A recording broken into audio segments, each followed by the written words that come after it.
Chevy Silverado 2014. High brake light with the cargo light.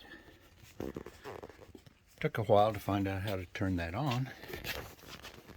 There's a switch, actually a little knob right here. And if you can push it in, push it again, and it'll come out, pop out. Turn that all the way to the right.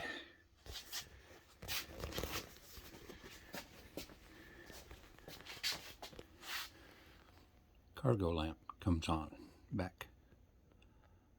High stop light, cargo light.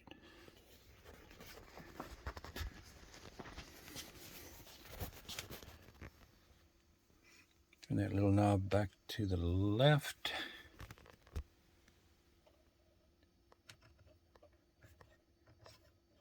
And it goes out.